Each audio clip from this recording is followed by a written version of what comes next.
I'm recording. Let's do it. Let's do Do it. a barrel roll. I'm recording. Do a barrel roll. Barrel roll. Do a barrel roll. It's like you're a barrel, but you're not. You're a spacecraft.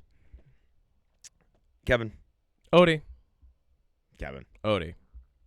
I think we've learned a valuable lesson this week. What's that, Odie? I What think did the we lesson learn, we've learned- Odie? Kevin, I think the lesson that you learned this week. Okay, what did I learn this week, Odie? And I also learned it. Oh. Is that, yeah, see, it's all about the reveal. Yep. I feel That's the like lesson. maybe not.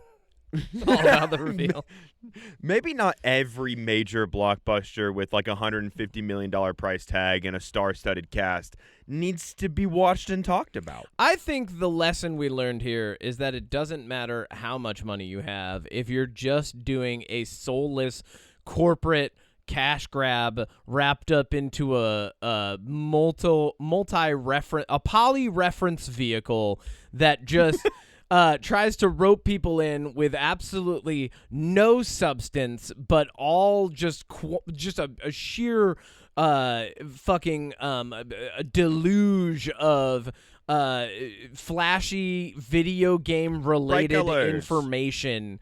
It's just not worth your time. I think sometimes we can watch the first movie in a series and go, that might be the best it's gonna get. And that's bad. And it's not very good. Yeah, because we learned that this week for sure. You know what?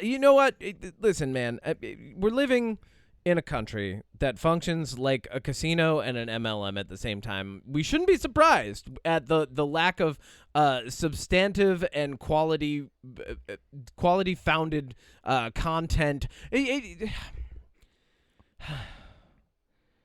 This is, folks.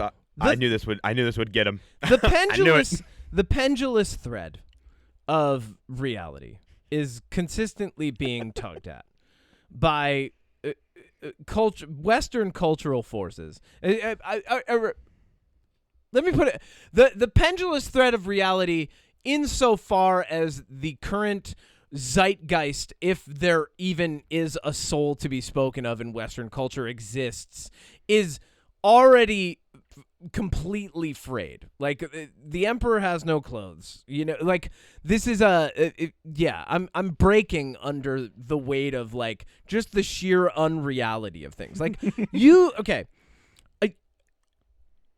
could bet on how well this movie does in the box office. You could bet on how much screen time Donald Glover has in a poly market, because poly markets now are a fucking thing. And I know that we were talking about a movie to begin with, but this is where I'm gonna fucking go, because it's all tied together into this this sickness of postmodern American nightmare that we exist in, that just like this movie is the fucking It is the flamin' hot jalapeno Cheeto Reese's Oreo that we never knew we never wanted or needed. It's the worst combination, Snapple fact, in your words. It's the combination Pizza Hut Taco Bell that your friend insists you go to at 2 a.m. because they want to eat Pizza Hut and Taco Bell at the same time, and now they're just throwing up in your car. This movie is the worst Snapple fact. Yes, exactly. That is probably the best way to summarize it. You have opened a cap, you did not know what was going to be under that cap, and then it just blinded you. That's what this you open it, it's not even a fact at all. It's just the floating disembodied head of video game and Nintendo related potentiality staring you in the face and going, it's never going to happen. Like, that's what this movie was. And we had to see it last night, less than 10 hours ago. And I think, if I had to put this movie into words, I think this is like the draw 4 in Uno when you have one card left. You're about to be out, and then this movie comes along and goes, no, fuck you. Yeah, but did you like the part where Bowser got his tail stuck in the door, and then he screamed and blew fire, and he's like, sorry, guys, I'm working on my anger issues. This movie's a big fuck you. No. Did you like that part? Did you like the part where Bowser's like, I'm angry, but I'm not angry. No. Sorry, guys, still working through my demons. No. Did you like that part? No, I don't. Did you like the part where Yoshi went, Yoshi? Did you like the part Luigi went, "I'm not going to be scared anymore"? Did you like that part? No. Did you like Baby Bowser Jr. with his paintbrush and he went, "I'm going to paint a piranha plant"? Did you like that part? No. Yeah, it's a good movie. No. It's a bad Yeah, it's a good movie. No, it's a bad movie. And that's not, I can't, no.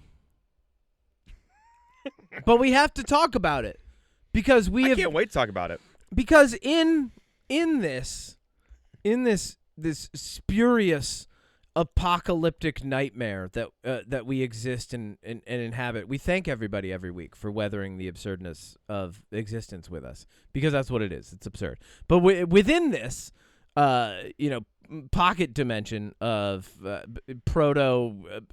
pseudo American capitalism, we have constructed.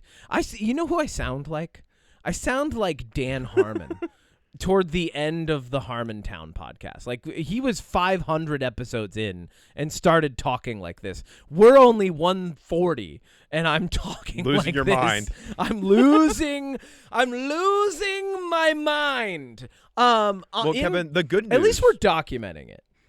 Yeah, and the good news for you is Go ahead. we still have plenty more bad movies that we're going to watch this year. So don't worry, you got plenty more experiences coming your way.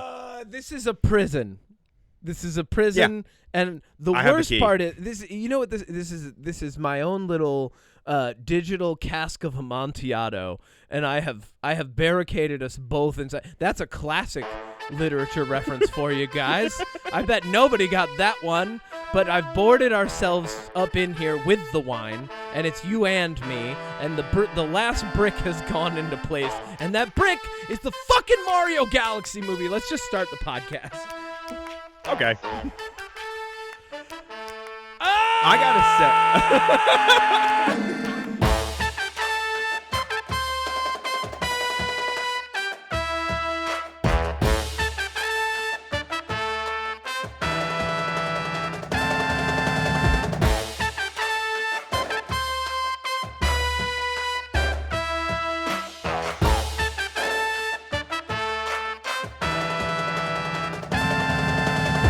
You know, Kevin, I gotta say, I think it's very, very interesting, and I wonder if our listeners or anybody that has watched Magnum Opus or anything realizes this, but we have very different reactions to bad movies, and I think it's a good thing. I think you have mine's visceral. You have a normal person's reaction to bad movies. You know, like, you're like, I wasted my time. Yeah. I went late at night. Yeah. I don't want to do this again. Yeah. Why would I purposely spend money or use my past to go see a bad movie? Yep. Meanwhile, I'm over here just having a great time. Being like, oh, this sucks. This is so good. I love it. It sucks. This is bad. That was a bad joke. That was a bad moment. That looks bad. That was bad. And I walk out going, man, that was bad. That was a good time.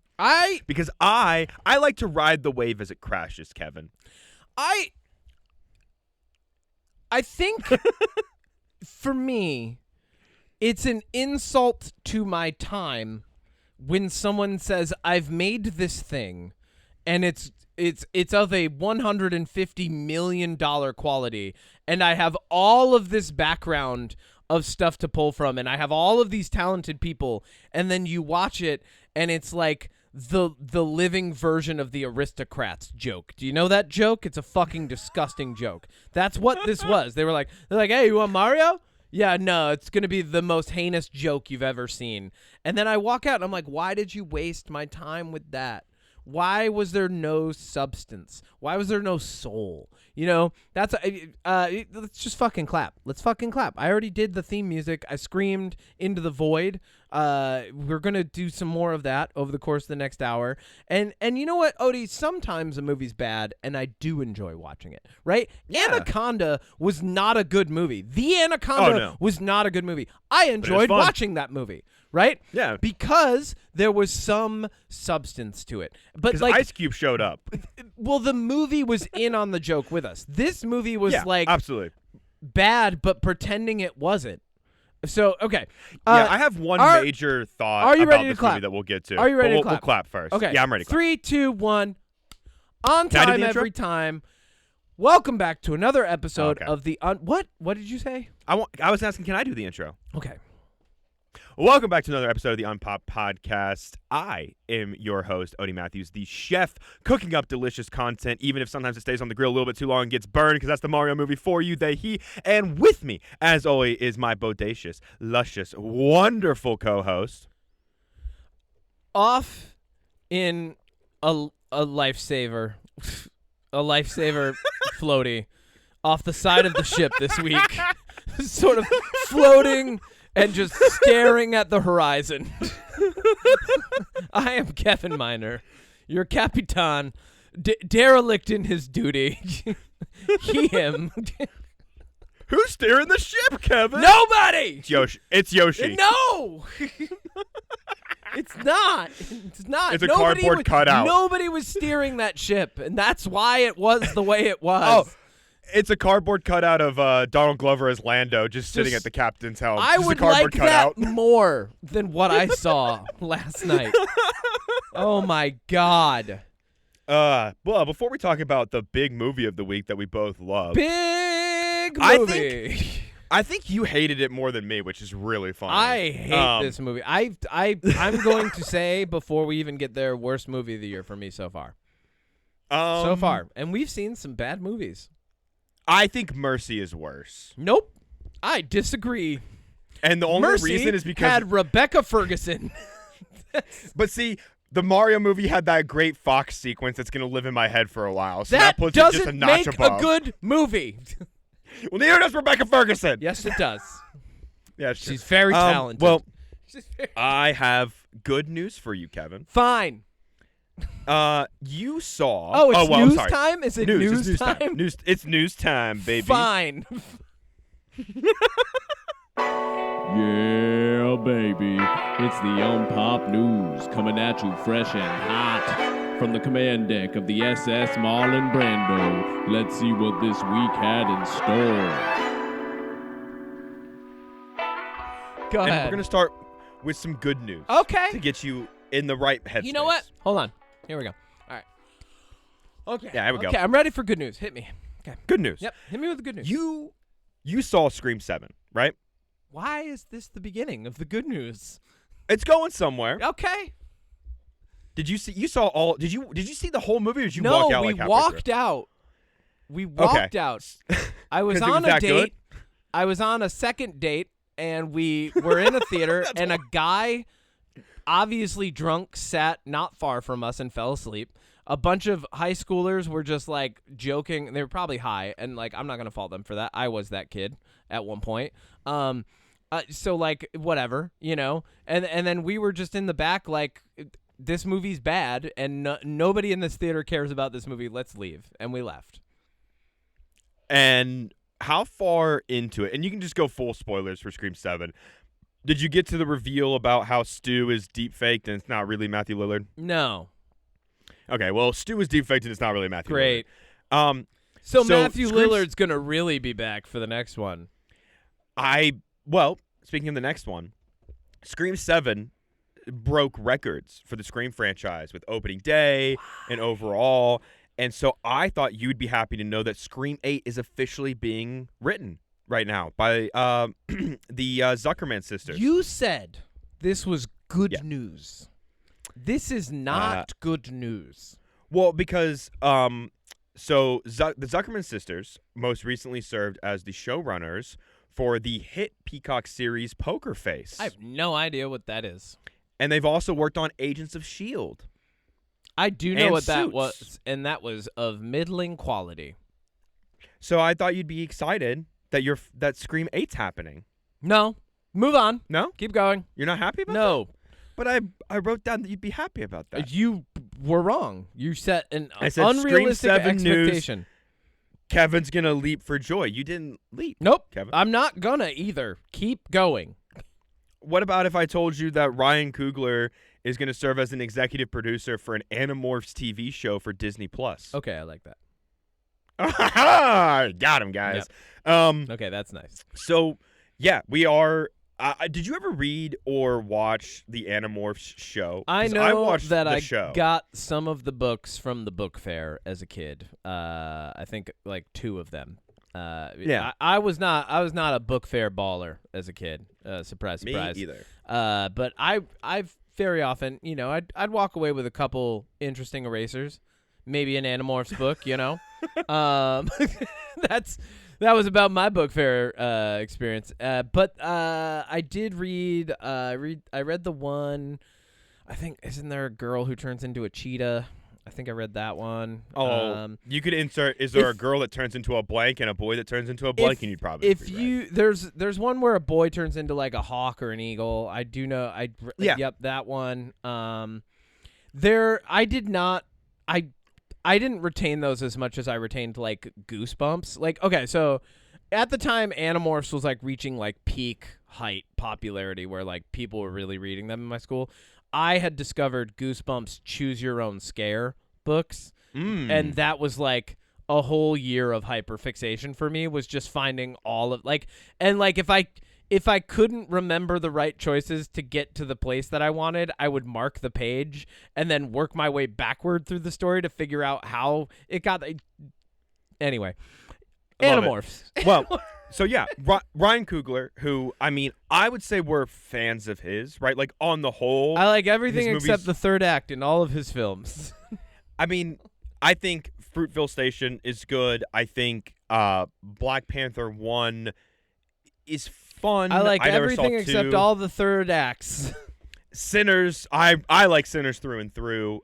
The writer and I believe, hang on, let me make sure I got this information right. Yeah, the writer for the show. So obviously, director. We'll have a few different directors, but it's Brian Wolcott. I don't recognize anything he's written. Okay. He wrote The Summer I Turned Pretty, which was like an Amazon show. That's a total Gen Z show. People love it, though. Go ahead.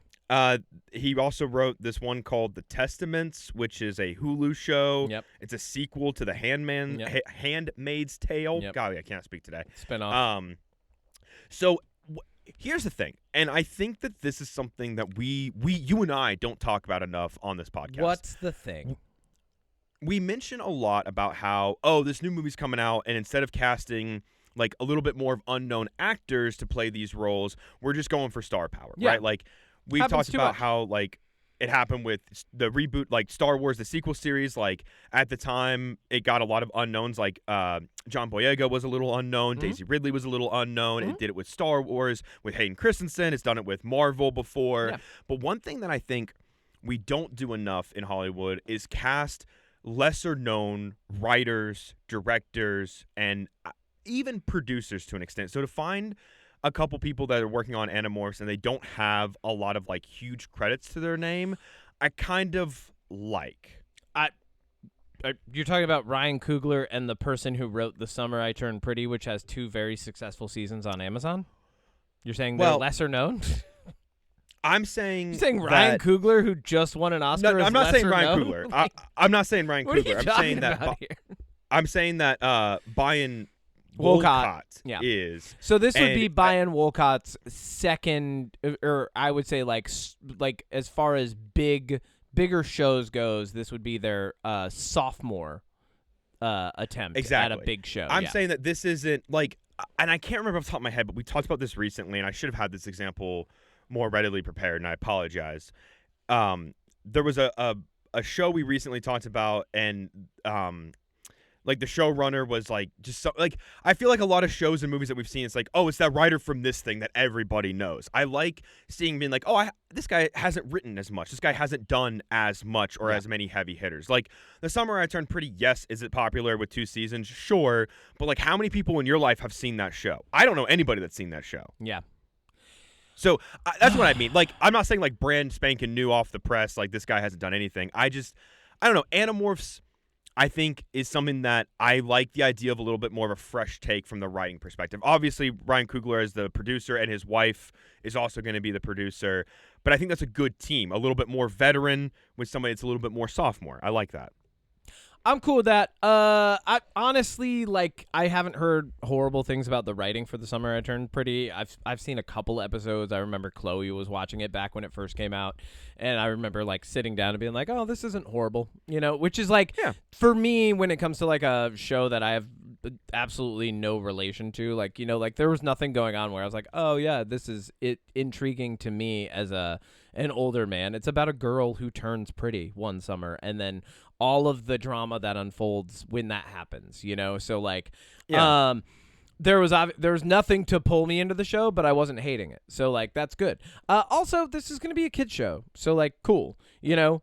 I'll probably watch Animorphs. I think it's good that we'll get a kid. I probably won't. I'm going to be honest with you now. Like, I probably will like let you talk about it and be like, oh, cool, interesting. I'll let you know if it's any good.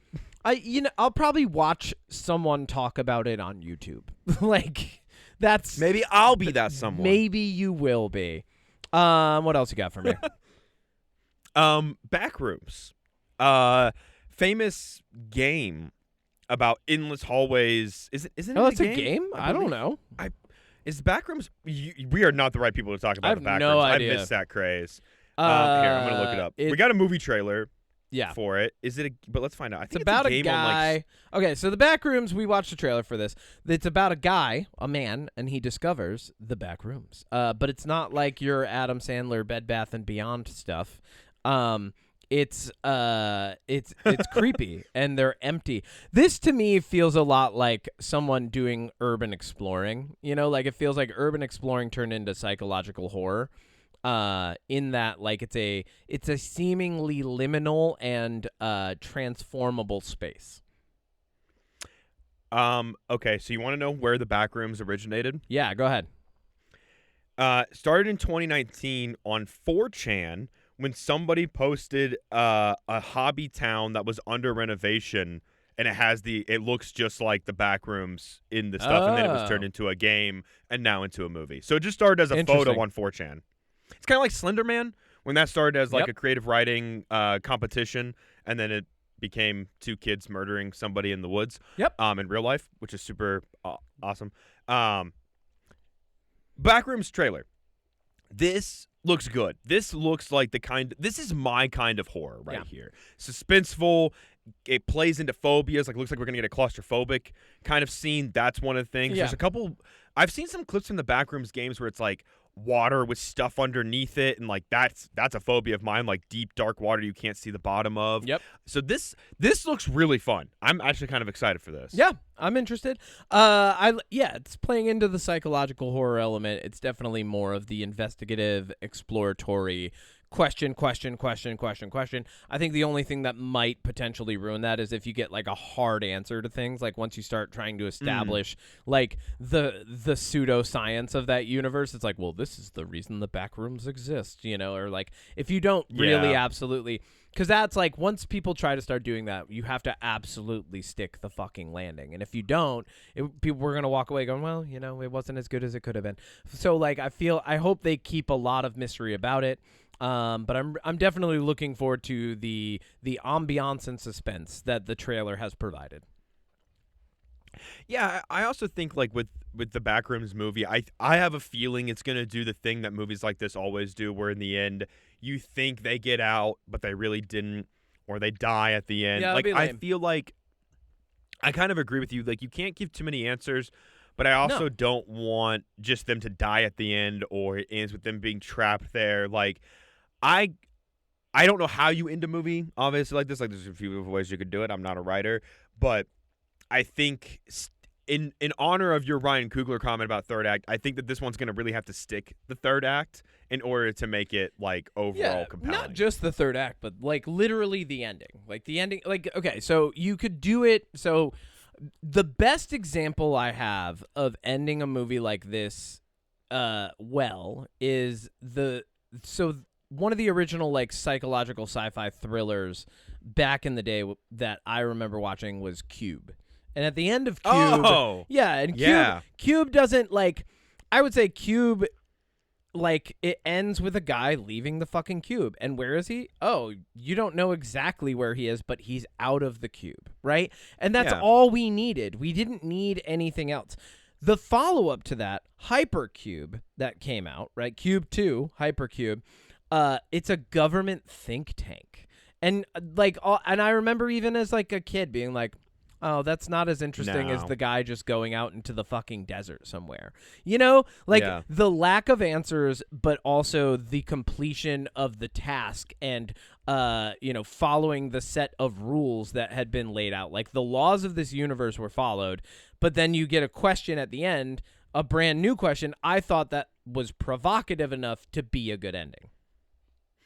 I agree. And I think that's the case with these esque movies where it's got that like suspense horror, the supernatural horror, the what's around the corner kind of thing, like this maze, this labyrinth that you're trapped in. So we need a good like provocative ending. Like the ending has to be like he's back in the real world, but maybe sees like the same exact pile of stuff, from the back room. And it's like, whoa, are the back rooms here now? Or like what's going on? Like I think if this movie ends with a poignant question or a vague relief that seems temporary, it'll be good. I agree. Yep. We also got a trailer for a movie called Swapped. Michael B. Jordan and Juno Temple. Michael B. Jordan's first movie since winning an Oscar. Hooray! For Sinners, which I think he 100% deserved the Oscar for Best Actor for Sinners. Playing two roles in that movie, I think he was the best choice. I just want to put my 2 cents out there. Yep. I don't really care about the Oscars, but I think I don't that even was a know good who choice. else was nominated, so yeah, give it to him. Ethan Hawke, Okay. Timothy Chalamet, Nope. Leonardo For what? DiCaprio. Oh, for One Battle After Another. Oh. And I will say, I'm glad One Battle After Another won Best Picture because that was a good movie. He doesn't need another Oscar. He's good. He's fine. I was going to ask you. No, wait. We're talking about Swapped. Whoops. Got distracted. You're Swapped. in charge of the ship this week. Keep us I moving. got distracted. I was staring at Lando Calrissian's eyes and his cardboard in cutout. charge of the ship. I was looking for you off the bow and forgot to tie your rope, so you might be out. I'm just out. I'm adrift. floating, baby. I'm just floating. Can you send up a flare? We'll swing back around. Yeah. Swapped. It's a Netflix animated movie. Michael B. Jordan, Juno Temple, Yep. playing a squirrel and a what kind of bird was that? I don't know. Just a bird. Just a bird. A bird. Some kind of bird. In this world, in this story, the forest, the jungle is out to just it's a dangerous place for little critters. Yep. They end up switching bodies, or not switching bodies. The squirrel turns into a bird, and the bird turns into a squirrel, and they have to work together to find the cure. And maybe Kevin, maybe along the way, 2 different species, 2 different genres of animal will learn to be friends. Maybe. Maybe. I also wanted to ask you, when you saw Super Mario, did you see the new Supergirl and new He-Man trailer? No. Oh, you didn't? You usually see the trailers. You didn't see those? I walked in late. I saw. What did I see? I saw the Minions trailer, and I saw. And yeah, that looks good. They summon Baby Cthulhu. That's awesome. And I saw. What else did I see? I saw that and something else, and I forget what it was. Wow, for once we switched places. I was on the movie on time and decided to watch all the trailers, and you showed up late. Yeah. No, I don't. The He-Man. I don't need another He-Man trailer. I know what's going on in He-Man. Like I would avoid it. I don't It's need bad. another Supergirl trailer. I know what's going on in Supergirl. We've got fucking Lobo, and we got Supergirl, and boy, Millie Alcock is gonna have a great time. The reason I ask about that is because I feel like both of those trailers, and I'm not going to spoil this. They for showed you, too much. The He-Man trailer makes the movie look bad. Oh, Like it's Great. cut really weird. Oh. The pacing of the trailer is not nearly as good as the first one. Oh. You do get to hear Jared Leto's Skeletor talk, and I will admit, sounds pretty good. His voice sounds pretty good. I'm still not cool on it, but yep. Oh, I don't want him as Skeletor Yep. at all, but I'm saying like Jared the Leto's voice a he's weirdo. doing doesn't sound like Jared Just Leto go at all, be which I was with your happy. cult, man. Just go do your Yeah, just cult, go to your weird island. cult thing on your island forever until you get indicted internationally. Like, just do And that, then man. Just hold on to Supergirl your trailer- 2 pages of the Epstein list that you apparently have, which is why you're still getting cast in things. Like, just hang out That's with that, fucking man. wild. I think he's going to be poisoned to that movie, which is just how it goes. Yeah. But then the Supergirl trailer, and this is also just for the listeners, like, hey, I would avoid these trailers if I were you, if you're interested in either of these movies when we talked about the first trailer, because the Supergirl trailer gives away, like, the main plot, like, what the main goal of the movie is. And I think that revealing that, I'm like, oh, okay, cool. Huh. It's not nearly as compelling as I thought it was going to be. You know, I still think it's going to be good. I was but really thinking that this news and trailers segment was going to lift my spirits and get me to stop staring off at the horizon listlessly after this Super Mario Galaxy experience. But here we are, and I'm just out here. I don't even have I'd like a mocktail or something. You know, just I got to one more continue. piece of news. Do you think that might do it? Give it a try. But I'll tell you what, if it's bad, I quit. The whole podcast rides on this piece of news forever. Odie Matthews at the movies? Because it's not good news. Tell me the news, Odie. Remember how last week we said that Ryan Gosling was going to be in the Everywhere, Everything, All at Once director's new movie? Ryan Gosling, yes. He's not anymore. Oh. Why? Yeah. He dropped out. Oh. Why? He didn't say. Just apparently they cast him, and then it was like, oh, never mind. JK. LOL. TTYL. Yeah, Well, and I'm upset by that because those are really good directors. They're called the Daniels because they both have the last name Daniel or first name Daniel. Yep.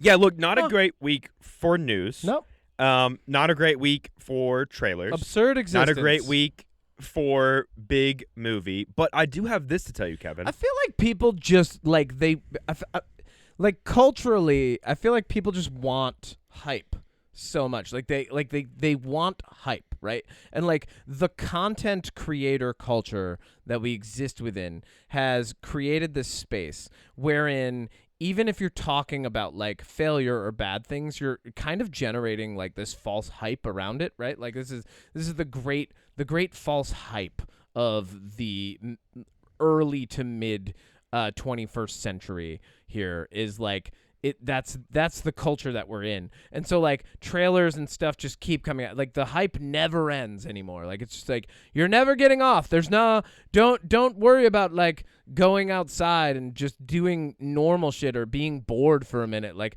you have to be hyped all the time. And so here's some more product for you. We're going to hype you up with the product. I feel like every week people are just sharing so much information with me because there's just so much stuff coming out all the fucking time. It's hyper, you know, and that's why like in the beginning of this, I'm trying to find all these words to like summarize these thoughts, and maybe someday they'll all coalesce into a cohesive manifesto of sorts. But like it's just hyper capitalism and the hyper capitalization and commodification of things. It's creating this state in which like everything is just, there's just always news and there's always hype and there's always something and like, oh, and here's this. And like, I feel like very many people are just, they're so addicted to the idea of having something to be looking forward to that we've lost the nuance of having a moment of reprieve, be it positive or negative, or rather, let's put it this way: we've lost the art of having a moment of non-plus reprieve, you know, and maybe that's why I'm out here in this lifesaver, just kind of staring off. I'm trying to create it for myself this week, just. And Odie, you can see me right now. I know the listeners can't see. I literally am staring off at a picture of John Lennon that I have hanging on my staircase. As I say this, I'm looking, and he's crossing his arms, and he's looking at me. And you know what? He even looks a little listless. John, what do you think, man? Did we fuck up? Where did we lose our way? Huh? You know, Kevin, speaking of the Beatles, I actually have a bit of news about the Beatles. Oh, do you? Yeah, John, so I don't know. Are you ready for this, John? Do you know that they're making 4 Yes. Beatles movies? Yes. Do you know that Greg Fraser has turned down all these other movies like Dune 3 and stuff because he's going to be the cinematographer for all 4 movies? Well, that's good news. That's good. You know what? Pull the lifesaver in a little bit. Just a little bit. I got you. Just, I'm pulling it in a little bit. That's just good. a little bit. We love Greg Fraser. Me too, man. Somebody at rehearsal last week was like, Kevin, teach us something. And I was like, well, you know, when Greg Fraser was filming Matt Reeves' The Batman, my fact. and I started using your fact, and they were like, what? And I was like, listen, Greg Fraser's top of mind right now. He's not going to be the cinematographer for Dune 3. And what was really funny was that was like the little piece of info. Everyone was like, oh. And I was like, but it's okay. And like, I basically had a mini episode of our podcast in front of my cast for American Idiot. Because somebody went, Kevin, teach us something. This all started because we did like a character, like a deep dive character night.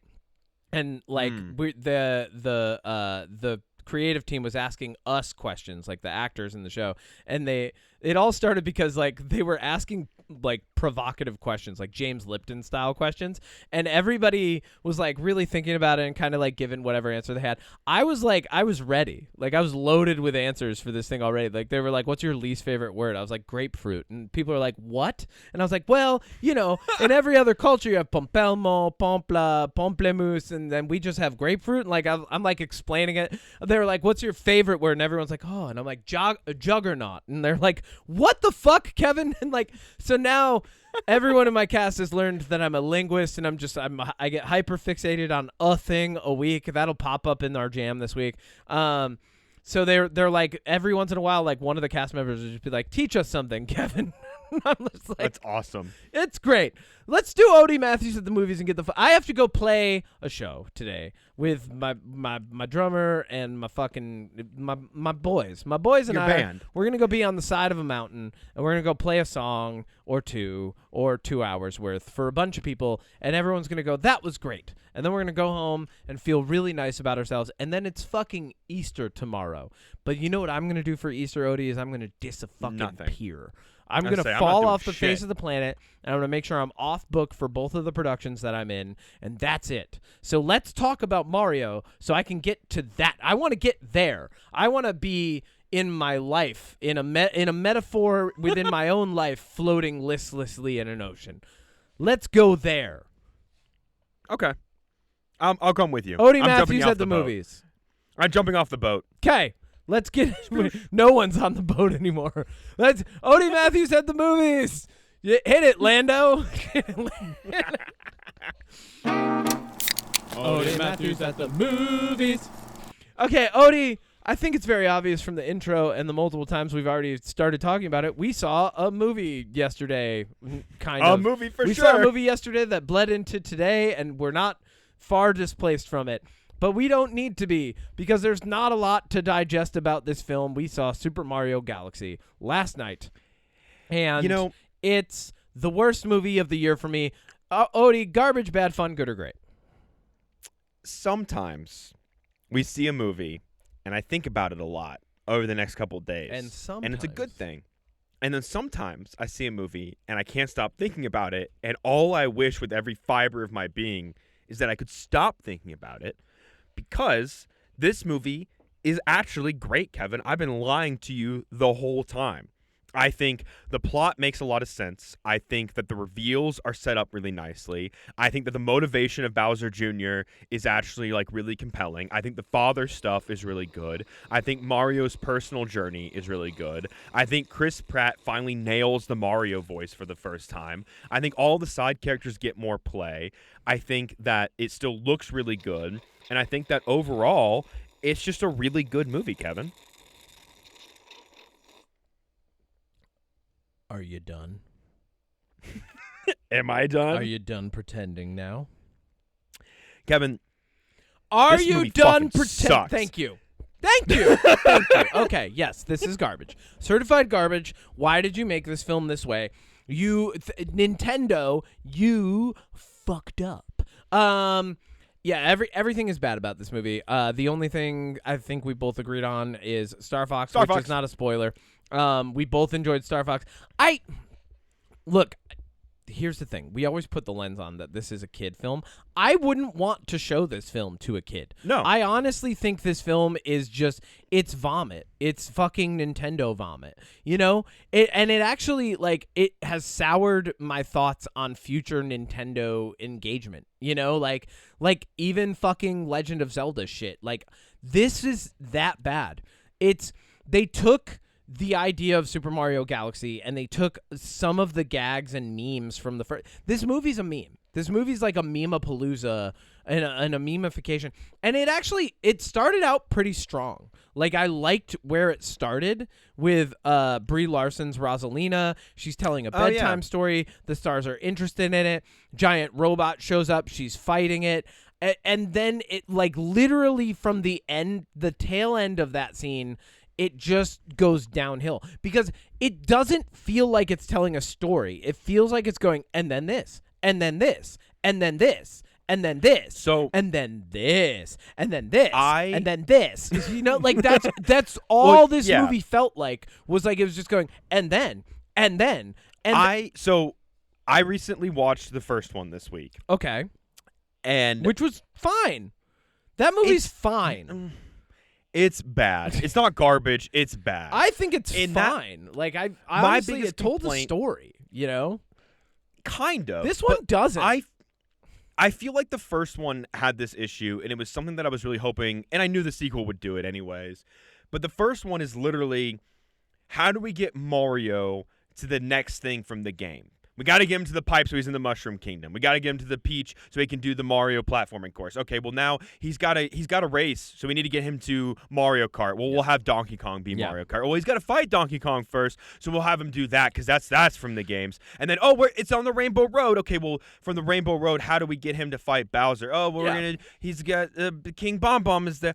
And I think the big thing that we keep highlighting here is that there's just no plot. Like they've sacrificed plot for content, really. So last night when I got home, Nate asked me, he was like, how was the movie? And I was like, oh, it fucking sucked. And he was like, well, what's the plot of this one? I struggled to describe the plot. I was like, well, you've got Rosalina and she has magic powers and Bowser Jr. wants her so he can have his own Death Star, and Bowser is a good guy kind of, and Peach left to go save her, but then Mario and her end up meeting up halfway through, and they get stuck on like a planet, and like I don't even know how to describe the plot of this movie because I'm not even sure what the fucking plot of this movie is. It changes like 4 times. Here's how bad this movie was, and I'm just gonna say this. 1, I fell asleep for like 10 minutes.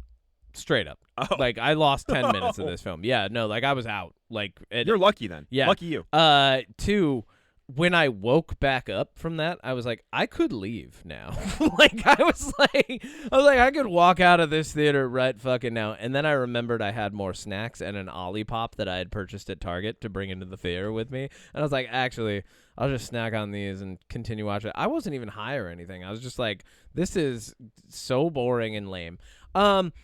Look, man, plot-wise, let's do a quick rundown. So Rosalina gets captured by Baby Bowser. Baby Bowser's going to drain all the energy out of her so he can make a universe-destroying cannon because he was told as a child by his dad that was the cool thing that they were going to do. So naturally, he got kicked out of boarding school and then wants to build this universe-ending cannon and bring his dad along so that they can end the universe together. Meanwhile, Peach is trying to figure out where she came from because that's somehow a mystery, even though like she knew Rosalina when she was younger. And then Mario and Luigi are just there to kind of help everybody figure out where the fuck they're supposed to be and have a couple character realizations while they actually don't develop compared to the first one. Yeah, now. while they don't develop as characters at all. And then we just go through a bunch of Mario IP for like 2 hours and 20 minutes until eventually the princesses touch hands, Mario gets a kiss, and then the credits roll. Like, that's the movie. But you forgot one important thing. Mario gives Peach her umbrella. Yep. Her standing under her umbrella, Ella. Whatever. Doesn't matter. Look, there's 2 cool things about this film. 1, I like that Donald Glover was in it. 2, I love what's his name? The Koopa guy, the wizard guy. He's cool. Kappa or whatever the fuck his name is. Whatever his name is. He's fucking hilarious. Like, anytime he had a joke, I was like, that landed. Which was good, but I also wasn't laughing because everything else was bad. And then, the fucking Glenn Powell as Star Fox was literally the only part of the movie where I was like, oh, all of this is actually good right now. He's funny. He's charming. His action sequence is good. Yep. And you know what? I will give this movie its flowers for one thing. You did it. You said barrel roll. You did it. Twice. You said barrel roll. Twice. That's all you had to do. You said Star Fox was going to be in it, and we said you better fucking say barrel roll, and you said it. That's it. Okay. Real quick, because Okay. we're talking about Star Fox, there's 2 jokes in this movie that made me laugh out loud in the theater. The first one was when they meet Star Fox, and he's doing this like really quick, I'm the leader of the Star Fox team, and we go around the Lilac Galaxy and da-da-da, and he's like, and then my engine broke, and that's what happens when your head mechanic is a toad. And that got me. Like, the little picture of Slippy from N64 Star Fox, where he's like, that's why you don't let your mechanic be a toad. And I was that like, was great. That's a good joke. My second favorite joke that got me really hard was when they meet Rob, and he's like, it's right over there. That was dumb. That joke got me for some reason, and I don't know why. It just, but it got I was me. like, okay, we're doing the Zootopia sloth. Got it. Okay. Like, oh there's my God. so Yeah, much you ruined of that this, joke for me now. Sorry, there's so much of this movie that just didn't even feel original. It felt like they were just grabbing things that worked well in other. Oh, yeah, that's why I'm yeah. saying this movie was like Nintendo vomit and a memification. Like, that's all it really was. The only I liked in the beginning, where Mario and Luigi had the fire flower and like were like in the temple. Like, that was the Yoshi bit. Yeah, that bit before Yoshi was revealed was good, and then it like legitimately, like there were a couple moments of brief hope in the beginning, and then it was all downhill. Mm-hmm. And then as things continued going downhill, like there was Star Fox in the middle, and then just like Jack Black's jokes aren't hitting as Bowser. Bowser isn't even Bowser anymore. Like, Bowser's a fucking joke. Bowser in this Jr. is movie. just Literally. annoying. The vast majority of it's just kind of dumb. I Also, don't have much more to say on this movie because speaking of, there's I do. like, what is the cinematography that you're supposed to talk about when it's all 3D? Well, no, here's the thing. You know, like, it looks good. As an animated movie, there's some detail. Like, in the beginning when they put their kickstands down on their bikes in the sand, you see the stand, like, kind of blow up. Like you know, like, from the air. The sand goes into the air. There's some really good moments, like, with the lava. Like, Illumination has a specific art style with their animation, and I don't think it always works. But I will say, and my biggest credit to the first Super Mario movie and this one, is the animation looks really good. Like, they clearly put a lot of time into it. I think that it's a good representation of what these games would look like in animation. Yeah. But, like, that's the only compliment. Besides, here's the compliments I'll give it. The animation looks good. Anya Taylor-Joy and Charlie Day are absolutely fucking crushing it in this movie in their roles. I think those two are, like, out of the main cast, are the only two that I think really do a good job. Chris Pratt still sucks as Mario, and I liked Jack Black in the first one as Bowser, but in this one, it doesn't work. It doesn't work at all, I feel. Yeah. And Benny Safdie as Bowser Jr., I don't really, like, I don't care. Yeah, we don't have to talk much more about this movie. It's garbage. Looks. I have so much more to say. I don't have anything more to say about this film, so say everything. Well, I was you gonna say, want I think to. it's a bold move. So the post-credit scene, we get 2 post-credit scenes. The first one, Fox goes back to his galaxy, which I think is a huge waste. Like, I'm hoping that leads to a Star Fox spin-off movie, because that I would watch in a heartbeat. That's what we need. That's what that and Luigi's Mansion. Give me those 2, please. Yeah, please, that's please, all please. we want. We don't it's not happening, man. Like, this movie. It might. No, this movie. If it makes $1 billion. In a world where the Minecraft movie did well, this movie is going to make $1 billion, and then we're going to get another stupid Mario movie that just, like, traipses its way through the IP rather than actually having any sort of story. Like, this movie would have been so much better if it was, 1, slower, 2, not trying to reference as much, and 3, actually focused on its characters. Yeah. Well, and that's the thing, is in the there's the mid credit scene, which is the Fox one. Yep. And then you have the post credit scene, which I didn't stay for, but I looked it up on YouTube this morning. And Daisy shows up. Great. Princess Daisy, Luigi's girlfriend. We're assembling them all. Got it. Yeah. Yep. Doesn't that make you excited for the third one? No. Yeah. I think, okay, so here's one thing that I think is like a huge Here's my prediction swing for in the this. third one. We bring in Wario and Waluigi and Daisy. Absolutely they will. And then it's just going to be Nintendo vomit all over again. They'll be the villains. Because, okay, one thing that I thought was like I thought it was a big swing. I don't think it landed. But having Bowser turn into Dry Bones Bowser at the end was just like, why would you, like, he's only been Bowser, like, Bowser's Bowser for the first movie. Yeah. In this one, he's small for most of it and then has this friendship with Mario and Luigi. And then immediately, once he's with Bowser Jr., he's like, well, I'm not going to be friends with him anymore. Like, 75% of the movie, he's on their side. And then the last 25%, he's like, well, I got to be Bowser, so I got to do the boss fight. Yeah. Which, his boss fight in this one lasts 2 seconds before he falls in the lava and comes back as Dry Bones Bowser. I also felt like Mario saving Bowser Jr. from Bowser Jr.'s own paint creation doesn't make a lot of sense. There's no lead up to it. It just, like I said, it's just, and then this, and then this. And even the post-credits scenes feel like, and then this. You know? Like, the mid and post-credits were like, and then this. And I'm like, okay, cool. I didn't ask for any of this, but I'm here, so... I also felt like Donkey Kong not big. I mean, he's in one clip for a split second. Yeah, dumb. But he's not, like, no Seth Rogen in this movie at all. I think I'm like I said, I think this movie really soured me on a lot of Nintendo stuff. Because, like, I'm not even like, yeah, give us Donkey Kong. I'm like, I don't know if you can properly handle your own IP at this point and develop, like, a well-meaning, well-put-together story, period. I don't know that they could do that. Like, I feel like Star Fox is just going to be a bunch of references now. You know, I feel like Donkey Kong is just going to be a bunch of references. There's not as many, but, like, they could still do the same thing. They're like, oh, my God, there's all these warp gates, and we're going to go through a bunch of Nintendo spaces now, you know? Like, I think that's what it feels like. It feels like they've jumped ahead to the bad phase of Marvel, and they're just going to commit to that, you know?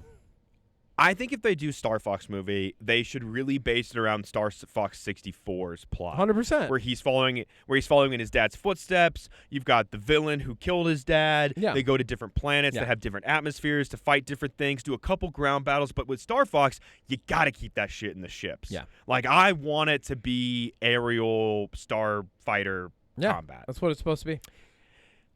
I have thoughts on this movie, but that's because I have lots of things that I could say about it. I'm trying to think if there's any other egregious. I want to see if there's any other egregious things I want to point out. Okay, I will say one other sequence that I thought was kind of good in terms of a voice acting. Luis Guzman. I thought he did a good job as, like, I think his name is like Tuck or Turk the Frog. I thought his voice was pretty good for that. I liked that. That was fine. That whole scene felt like it was just facilitating a Matrix style fight for Peach. That's it. Yeah. Well, Peach is a badass. Well, which is true. Peach can be a badass, but show me in a more compelling way. Like, it was, once again, it was, and then this, you know, it's like, and then Peach is here, and it's a casino, and there's a fight, and you know there's going to be a fight. Oh, they're fighting. Oh, she's going to win. There also is no tension in this movie at all. At any point. No. At no point. And sure, that's fine. Like, if that's what you want a movie that has, like, no tension, no conflict like that. Like, this movie, like, there's not a single problem that's presented in this movie where I feel at any point that it might not be resolved almost instantaneously. And then, very often, they are resolved almost instantaneously. Okay, that's actually what I want. This is a point that I want to talk about because I noticed this in the first one. I feel like every character in this movie didn't exist until they showed up in this plot. Like, it doesn't feel like this world. It doesn't feel like anybody's lived in this world up until the point we reach it. Yeah. And in the first one, it doesn't feel like Donkey Kong was a real person until he showed up to fight Mario. In this one, it doesn't feel like Rosalina or Bowser Jr. or any of these new characters that we meet were anything else before they showed up in this movie. Yeah, like, it doesn't feel like they had any life or existence. Yeah. Yeah. And I understand, and I totally get that this is a kids movie, right? But I watched a thing about the first Mario movie, and this was a great point, and I really want to talk about it here. Okay. Moana is a kids movie. Cars 1 is a kids movie. To some extent, what was the other example? Shrek. Seeing Red, Shrek. These are all kids' movies that adults can sit through and go, hey, this is something for me too. These have references that I get, jokes that I get. The plot is compelling enough that my kid enjoys it, but it's also got me hooked, right? And I would use Moana as an example. Moana is a great example as a movie that kids will absolutely love it. It's got good songs. It looks good. She's a girl. Like, she's on the ocean. It's got good colors. Maui's funny. But as an adult, man, I fucking love peeling back the layers to that movie. Yeah. This, as a kid's movie, I feel like the biggest problem with the Mario ones, and even Minions. I fucking love Minions, and I'm in my 30s. Yeah. Just because it's for kids doesn't mean it needs to only be for kids. And I think the biggest problem with the Mario movies is, as somebody who grew up with Mario games, and I didn't play them all, and you played Mario games growing up. A lot of them. You know, a couple of them here and there, which however many. Like, I'm a Mario hipster. 64. I'm a Mario RPG guy, you know? Yeah, like Sunshine, 64, I didn't play Super Sunshine. Mario on the NES. Like, I played all of them. Paper Mario, Mario Galaxy, yeah. Paper Mario is one of my favorites on the GameCube. Yep. And my point with all this is just everything in this movie feels 100%, all the jokes, every character, it all feels like this is for a kid to laugh at. And unlike other kids' movies that have come out, and Megamind's another great example, there's nothing for an adult. There's nothing for a fully developed human being to sit in this movie. And, like, some of the jokes got me and I laughed a little bit, but on the whole, there's nothing in this movie for an adult audience, which I think is a huge fucking mess, because a lot of the people that would be interested in seeing this movie would be older adults. This movie still would have made a lot of money, and so would have the first one, if it would have given more to an adult audience. I actually think it would have made more money if it had leaned in a little bit more into giving something for an adult audience. And that's what I think made the sequel so much worse than the first one, is when I rewatched the first one, there are bits where I'm like, okay, like, there are some things here that I think adults could kind of enjoy. Yeah. But this one, every single joke, like when Bowser's doing his paintings, he's like, I'm going to breathe fire down your soul. I'm like, that's a kid's joke. That's not, like, it's just, everything was turned into a meme. Everything was turned into a joke, a punchline. And fuck, I hate this movie the more we talk about it. You're repeating my points now. I know, because I'm mad around now. To my points on how it's just I finally bad. reached you in the ocean. There you go. I doggy paddled over to you. And all right.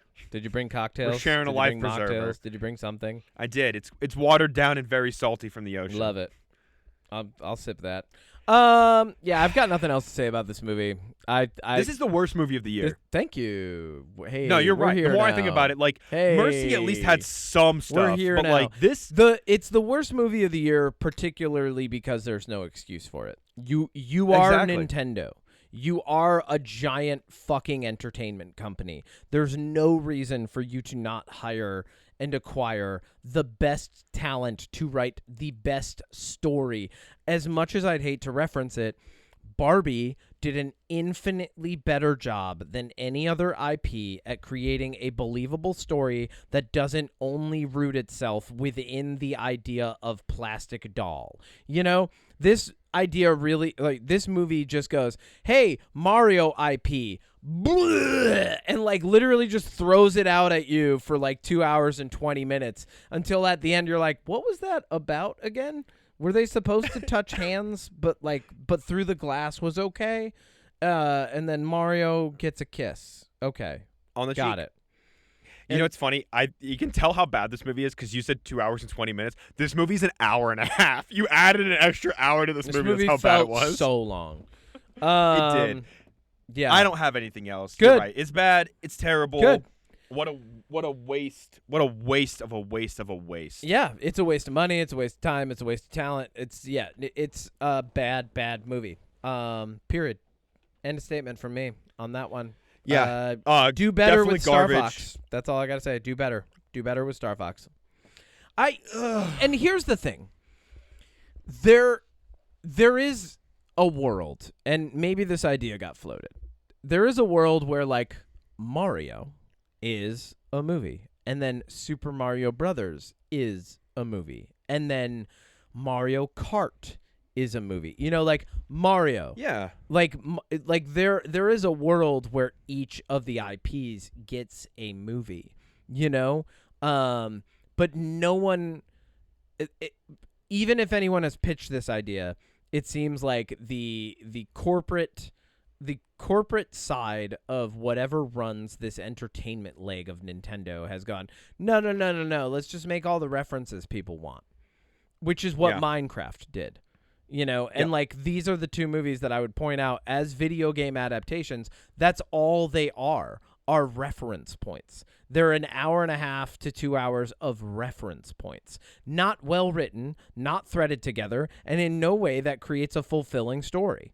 And that's what we go to the movies for. And so I don't think I'm being hard on it by saying the story sucks. Like, and if your story sucks, your movie's not good, period. It doesn't matter what's in it. Like, we keep going back to the idea that, like, this, like, 2 minutes of fucking Star Fox McCloud being in it is somehow redeemable. It's not. It's not. It's not. So, yeah. It's not. That's the end of it. Bad movie. Bad job, Nintendo. I think what Nintendo should do, I think this would be infinitely more stop. interesting, is burn everything. No, I think it would be kind of cool to see a movie and don't necessarily have like a main character. Like, don't make this a Mario movie. Just make it a Nintendo movie. But I think it would be interesting to see a bunch of the characters from Nintendo, and I'm pulling from the Super Smash roster, but it'd be cool to see like Fox and Captain Falco and like Pikachu and Mario and like another one, like all do like an adventure together. Like going through, like if you're going to do IP slop, then don't make it like put a lot of stuff in there. You're basically saying reskin Wreck-It Ralph and make that. Yeah, like, but Wreck-It Ralph's a good movie, so we don't need that. Yeah, do Wreck-It Ralph, but Nintendo. Make it good. No, like I think part of the reason we've gotten what we've gotten is Wreck-It Ralph already exists. Yeah, such a good movie. Yeah, like that movie's phenomenal. And that movie really is Donkey Kong. Like it's Donkey Kong. Right? And then Mario's the dickhead, like the janitor guy. He's the dickhead, right? And Wreck-It Ralph is Donkey Kong. So, like, that movie is the movie that we should have gotten from Nintendo, but we got it separate from Nintendo. So, yeah, that's it, man. Let's move on to jams, and let's get the fuck out of here. I got stuff to do. The world's on fire. We're apparently at war, but not at war. Let's have a little fun, and then we'll shimmy our way on out into the ocean. And we'll drift at sea until next week, and we'll figure out what we're talking about then. Yeah, we'll figure it out. All right, what's your jam? Dimension 20 on a bus. Have you heard about this? I've already seen it. Come on. Season 1 is so funny. So I watched season 2 yesterday. The hour long. I will say, if you're not a D&D, if you don't, I think this is funnier. I think it's funny whether you watch D&D or not, but this is definitely funnier if you've played D&D. If you want to watch Brennan Lee Mulligan be as exasperated by a potential dungeon master as I am by this Mario movie, tune in to Dimension 20 on a bus. I also love Matt Mercer trying to help the entire time. It's great. And everyone being like, why are you helping her? And he's just like, I'm just here to help. It's great. I love everybody. Okay, assembling a super group is amazing. I'll let great DMs. You go. Well, it's Katie. I always say her name wrong. Katie Moravich. All dropout people, and then Matt Mercer from Critical Role. You've got Abria, Jasmine, Matt Mercer, and Brennan Lee Mulligan. Iyengar isn't official dropout person, by the way. No, I'm saying you have some dropout people and Critical Role people, but these are all the 4 players at the table, if you want to call them players, are 4, I would say, pretty well-known DMs. Bria has done DMing for Critical Role. She's also done it for the voice actors of Baldur's Gate 3. Mm-hmm. Matt Mercer, obviously the first 3 seasons of Critical Role. Brennan Lee Mulligan, Dimension 20. Dude, Jasmine's the only one that I don't know. You skipped over the best thing Abria Iyengar has done, which was she did a Curriculum of Chaos for Dungeons and Dragons, and Brennan Lee Mulligan was a player character in that, and that was amazing. Oh, well, I don't know. Abria's not on my radar, just like Jasmine. Oh, okay. I know all these people.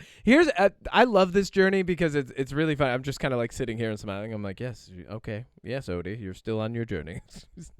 Well, also, this isn't just for me. This is also for listeners that maybe don't know who any of these people are. I'm saying I feel like Gandalf watching you go through your little Hobbit journey through the D&D world that I've, I feel like I'm experienced and I'm just I'm here with my staff going, yes, little one. I don't consume a lot of D&D content, if I'm being honest, anymore. Yeah. Because I'm so focused on DMing my own stuff. Yeah. But one of my favorite moments was when Matt Mercer said to Brennan, he was like, sometimes a friend comes on your show and does a better job than you've ever done. And I was like, that's so funny, because Campaign 4, True. which I have been listening to as a podcast, is probably, I don't want to overinflate how good Campaign 4 is, but at the same time, it's probably the best D&D campaign I've ever listened to. So here's an interesting thing, and this is something that I realized I had a DM moment last night. Brennan Lee Mulligan does a thing. It's he balances two types of DM really well. He balances a real and fair type DM with a cool cousin DM. Cool cousin DMing is when you give your players the cool thing that they want. Balancing that with a real and fair DM is saying, okay, I'm going to give you the cool thing that you want, but we're going to make it realistic. Because what we're doing when you're playing D&D is you're constantly in a state of suspended disbelief, right? And you're using that to craft story together. We're, once again, going back to what we've been talking about, we're there for good story. And so if you are a good DM, you figure out what the balance of that is for your specific players. It's not about just doing that. It's about who you're doing it for. And I had this moment last night because we were blocking some stuff for American Idiot. And I realized in the moment as I was going through and making acting choices, I'm like, oh, I have to interact. There's probably 15 seconds of a song in which I interact with each and every single member of the ensemble in a meaningful and brief way. And what I did at the end of that, because we were about to move on, is I stopped and I turned to the ensemble and said, hey, just so you guys know, this moment's not my moment, it's your moment. So if you have any ideas about how our characters interact, bring that to me so that I can play into your moment. And that, to me, is what Brennan Lee Mulligan does the best. He says, bring me your idea. I am going to make it good for both of us. Yeah.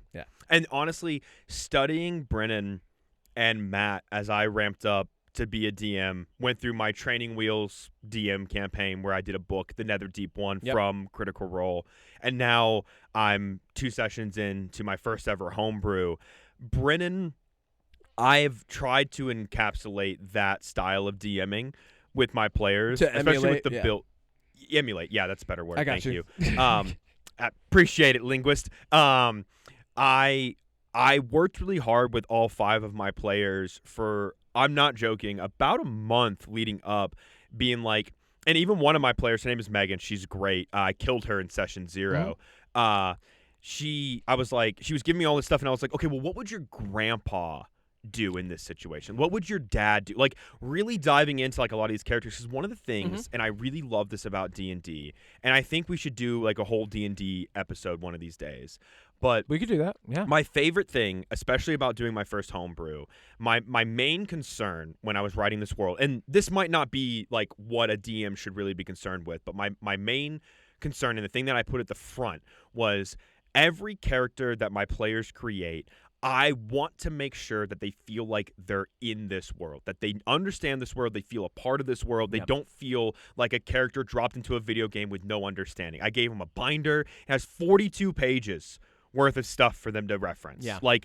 They don't have to read all of that, but it's a page for each god, a page for the wars of this world. And after session 0, I was like, hey, how are we feeling, right? Let's do a little feedback for a second. And it was really, really nice that they all were like, we feel like we know this world enough to play in it. Yeah. Whereas a previous experience we had as a group with another DM was a homebrew world that we were like, we don't understand how this world operates. Yeah. And I don't like in a fantasy world where everything is in your mind. If you're my DM and you go, well, it's kind of like Japan. Just picture Japan. I don't want to picture Japan. Tell me what to picture. Don't be like, oh, this section of the world is like, 1900s Japan. That's not interesting. Yeah. That's not fun. Why is it like Japan? Why is it fantasy? And so, yeah, all of this to be said, D&D, Dimension 20 on a bus, fucking hilarious. 55 minutes of nonstop laughs. Yep. D&D is such an incredible art form. It's so fun. Yeah. And yeah, sorry, Good form of that's my escapism. long-winded jam, because I don't have D&D this weekend, so I'm sad. Oh, I'm sorry, Bill. We're every other weekend. Oh, because we do 6-hour sessions with a break in the middle. Yeah. So maybe I'll get back into D&D this year. Well, if you fly out, you can be a guest in my campaign. I'll give you a binder. Woo! I don't need a binder. I can just show up. Come on. You need to understand the world. No, I don't. You could just show up. No, I don't. I'll just give you a character and be like, hey, this is this guy. Play him. Here's the thing. If you've played D&D and you know how to improvise and you know how to, play onto things, and then you can make strong choices, because really, role-playing is a form of acting. You can just hop it. You really can. Oh, yeah. Cool. Mi onda esta semana es una onda especial. Es la banda Línea Personal. Línea Personal es una banda que combina los estilos ritmo y blues y mariachi. Una canta Caperucita. Es mi canta favorita en este álbum. Sorry, I couldn't resist. No, it's okay. We'll put subtitles up for the podcast. I have been listening. We'll put subtitles up for the listening format that is our podcast, Kevin, while you start speaking another language. So a thing about me is I listen to a decent amount of Latin music. There's a really good band that came my way. They are very new. They only have about 30,000 listeners on Spotify and YouTube. They are called Línea Personal. They have released an album called Todo o Nada, which is All or Nothing, right, is the name of the album. This album, I'm summarizing what I just said, combines the styles of rhythm and blues and mariachi. Now, mariachi music, and this is a really cool thing that I love about mariachi music. This is gonna sound wild coming from my mouth, but I have to say it this way. White people don't realize how fucking gangster mariachi music gets. They just don't.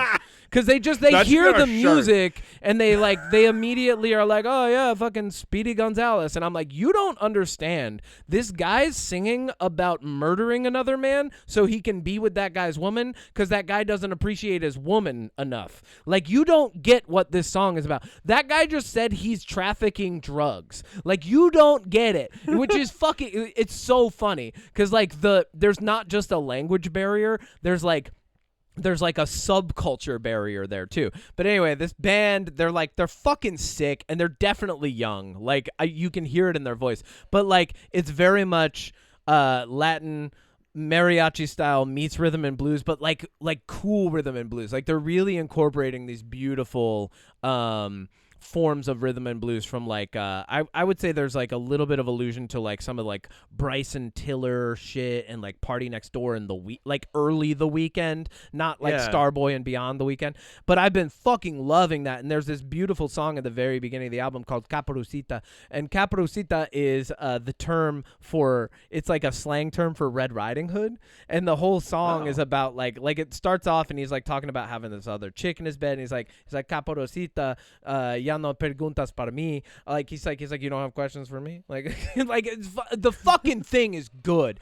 So, and then the album just continues, and it's just fucking banger. And I was jamming it on the way to rehearsal last night, and then I got to rehearsal, and I'm just humming shit, and somebody's like, "What are you humming?" And I'm like, "Línea Personal," and they're like, "What the fuck is wrong with you?" But it's really good. I highly recommend it. I think I think it was really cool that we had Bad Bunny at the Super Bowl, but that was that was the pop culture moment of having Latinx music around, right? Whereas you have these amazing artists who have been out there just crushing it for a while. We got Rosalina, we got Sebastian Yatra, we've got Línea Personal, we've got fucking Orishas y Mocha Mami, and there's so many amazing artists that are, and they don't just sing in Spanish too. Like a lot of them will release songs in English in order to bridge that gap, which I think is like where I really want my jam is like multicultural bilingual music, I guess. Like but specifically this week through Linea Personal. Because I love when an artist has like even Nina Chuba from Germany, who like bangs down like some sick reggaeton beats sometimes. She'll do a song in English, right? And then she'll do a whole album in German, which I think is fucking phenomenal. And I think more people should listen to music that doesn't necessarily have like that isn't necessarily their language. I think it's a really good experience because you hear like even when I'm not fully understanding the lyrics, and I can look them up and read them and understand them, right? But like sometimes they're like rapping so fast that I don't catch every word. So I don't get the sentence, but I understand the sentiment that's coming into it based on like how they're singing, where they're singing, if it's going slower or faster, like the inflection. So like that's just a cool experience for my brain. And if anything, it's actually made me a little bit smarter when it comes to listening to inflection, when it not just in music but in people's voices too. So I highly recommend it if you're someone who is just curious about the random shit that I talk about when I start speaking Spanish on the podcast. Check out Linea Personal. They're brand new. They literally, we've talked about this before. I fight the algorithm on a weekly basis. I fight it. I fucking fight that thing. And because I fight it, I get cool recommendations like Caperucita. So like that's my jam this week. I want to put white people don't know how gangster mariachi music is on a t-shirt. They don't. So bad. They just don't. Like with like a mariachi band wearing like those big sunglasses. Like I want that on a shirt so bad. Yeah, fucking put it on there, man. I mean, do it up. I wouldn't wear it, but like I wouldn't wear it. I just want it on a shirt. Yeah, but they don't though. Like there's and it's funny cuz like I say shit like I find myself saying that more and more. And maybe this is a thought to end the podcast on. But one thing that I've kind of started saying, and anytime I've explained it to somebody, they've been like, "No, I get that." I'm like, I've had to start explaining to people like, "Listen, I'm Caucasian, but I don't choose to be white as fuck. Like I don't do that. Like I'm like you don't put mayonnaise on everything. I'm Caucasian, right? Like if you ask me, you're like, what are you? I'm like fucking the descendant of like Irish immigrants and fucking some Welsh people. Like I'm a Mediterranean, I'm like a Euro-Mediterranean mix of shit. But like at the end of the day, white culture is white culture. Like white to me, like when I say that, you picture a thing, like, and like it's easy to paint that example for somebody. I'm like, what do you think of when I say white people? And people are like, Mr. Brightside, Kid Rock. I'm like, I don't like any of that. Like, you don't like Mr. Brightside? Mr. Brightside can go suck it. First off, I will sing that song ironically and in a fun manner when people are losing their minds to it, but I don't stop recognizing that it's the stereotype white people song. Like, no. Wow. I don't. Yeah. Put on fucking Linea Personal. Put on Daddy Yankee for me. Like, fucking throw some cool shit on. And I think that bleeds into my preferences for music too, because Era is full of amazingly interesting rhythms. Oh, yeah. I wanted to say my other jam, because I should mention this. You mentioned Era last week? I think so. Their album came out at the beginning of March. It might have been 2 weeks ago. No, it was 2 weeks ago. Yeah. It was 2 weeks ago. Their album, Silence Outlives the Earth. I've been listening to it. I know. The only complaint I have with it, and this is such Here we go. No. And like, this is such a nothing complaint. And when I say complaint, like, if I were to critique it in any way, this is the only critique I had. It does not take away from how much I enjoy the album. It does not take away from how banger the album is. It is a solid 9 out of 10. Yep. Very few albums will ever get 10 out of 10 for me. Yep. The only thing is there's a couple tracks where the vocals and the music are the same level, and it's hard for me to hear the vocals above the instruments. Yeah, that's something that's actually improved for them over time. I would say part of my barrier to entry for that band was their mixing back in the day. I actually didn't like their mix that much, and they were okay. So I don't feel okay. Then that means I'm kind of okay. Yeah, cool. No, you're not in the wrong on that. But here's one thing that I will point out. For you, Odie, this is a nice little compliment to you. The first song you highlighted to me when you mentioned them was Black Cloud, and that is so good. That is the new single off the album. You picked out the new single before it dropped, which I thought was cool. thought that was really interesting because then the next week Black Cloud came out, and I was like, wow. What a cool little thing. Because, like, my favorite songs on Hell yeah. almost any album, my favorite songs are not the singles, right? So, like, my favorite... Yeah. I like 1 and 2, The Many Names of God and In the Gut of the Wolf are my favorite songs on the album. So like, good. So good. Very back good. to back. Love them. But Yeah. Black Cloud is the new single. Further Eden was one of the first singles that dropped on it. And these are like... I think they're going in a direction that's taking them closer and closer to the space within which Bad Omens exists, which is more of an arena rock. Like when you listen to Bad Omens, your favorite band, and I think something that's harder for me is a lot of their vocals and their sound is spaced out. The reason you write that way, though, because it wasn't always that way, right? The reason that you start writing that way, and Bring Me the Horizon does this now too, is because in an arena, the way that your sound needs to carry, it can't be the crazy, chaotic shit that I love, because the reverb and the delay of sound and the way that things bounce, it just sounds like a mess, right? So like if the Arusha Accord, one of my favorite bands ever, were touring with their album, The Echo Verses, the vast majority of the album would just sound like noise to people in an arena. Whereas Bad Omens, because of the space and because of the way that you've carried the melody and the way that you've structured the song, people are catching all of it, you know? So there is a reason what I noticed? And I noticed this about Bad Omens when I saw them in concert. The way that they sound mix some of the songs on their albums is a little different than how they play them live. And the last thing I'll say about all of this, because it made me think of it, the owner, the guy who's in charge of Sumerian Records, who signed Bad Omens way back when they first started, they've been with them ever since. Yep. He came out, I think it was this week, or it was like late last week, and was talking about Noah Sebastian, the lead singer of Bad Omens, and he was like, just really praising. He was like, Noah Sebastian, he's very attentive to detail. He makes sure that if they release anything, it's been looked over, and they really appreciate and love their work. Yeah. They don't release singles just to release singles. And this got my hopes up so high. And he was like, and he's working on what I would consider to be the biggest rock album in the last 10 years. And I was like, oh, that's cool. You used the word, but here's the thing. He used the word rock. Yep. And they're a metal band. So they're classified as a metal band. I honestly think they're misclassified at this current moment.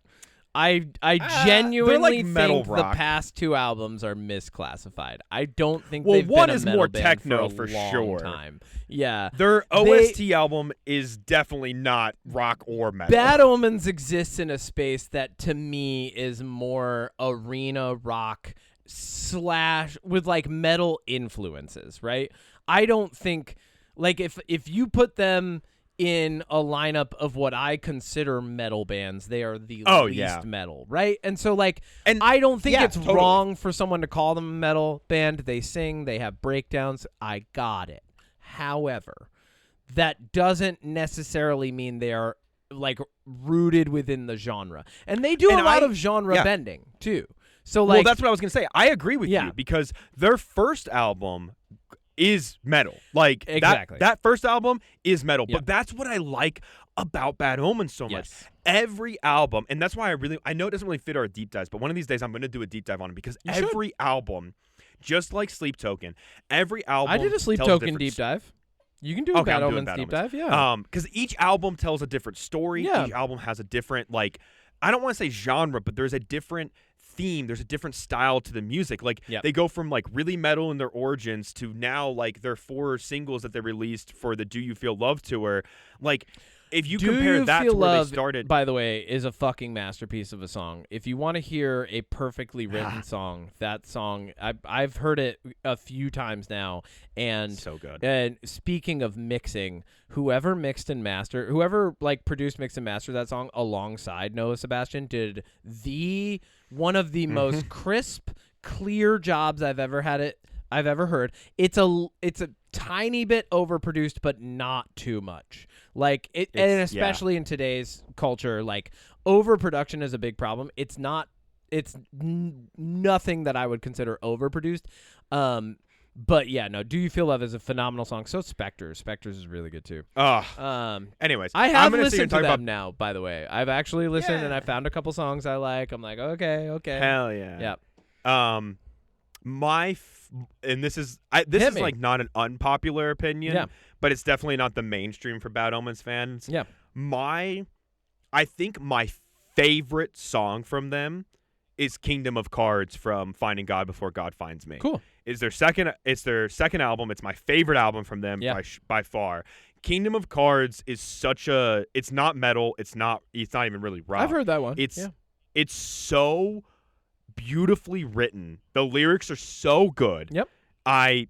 We're doing a Bad Omens deep dive this season. You should take us out. I'm totally down for that. I'm wearing my Bad Omens hoodie right now. I'm willing to admit, like, I don't know a lot about them. I know Noah Sebastian as a name. I know Bad Omens. I know a lot of people who love them, right? Yep. You especially. You the most, probably. Yep. Yeah, so I'm totally down for that. They did a song with Era, too. I don't know if you knew that. Yeah. Like it popped up the other day. I was like, oh shit, our worlds are colliding. Do you got anything else for me? Next week we'll figure out what we're talking about. Maybe a Kevin, Bad Omens deep dive. Dude, in 2 weeks, I'm so excited because you know it comes out in 2 weeks. What are we excited for?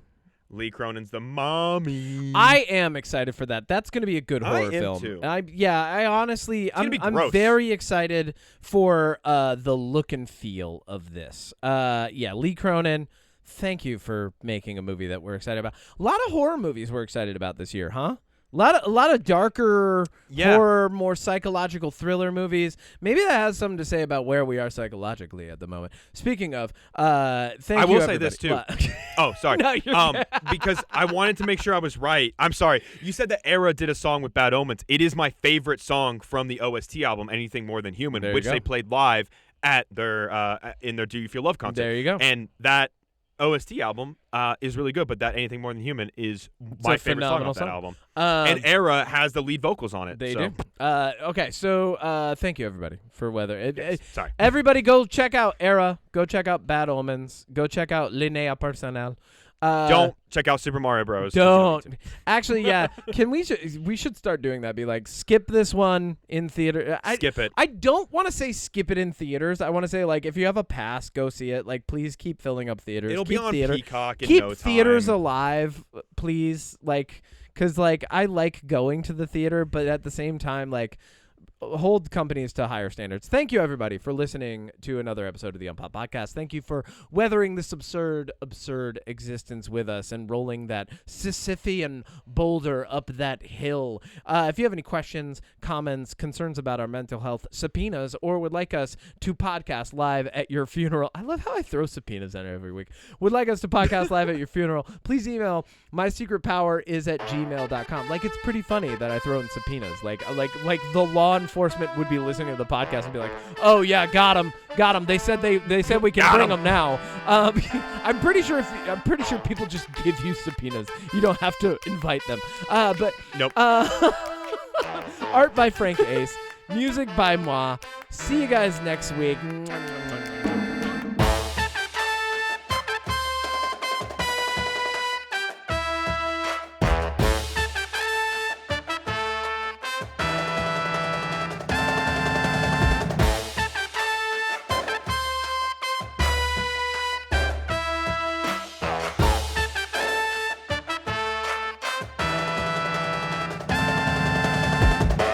Running up that hill. Running up that Stranger hill. Things, really. Okay. Well, you said something about a hill. I did. The Sisyphean boulder that you roll up a rolling hill up every day. Rolling up. Well, that's boulder Sisyphus, up the hill. right? Condemned to outside the doors of Hades, rolling the boulder up the hill. And Albert Camus, who actually references the absurdism that I talk about very often, he has a book about that and how that is the proper metaphor for living life and living a fulfilled life. He actually says, and this is the crux of his absurdism philosophy, is one must imagine Sisyphus happy. I think the show's over now. I'm sorry, I toned out. What were you saying?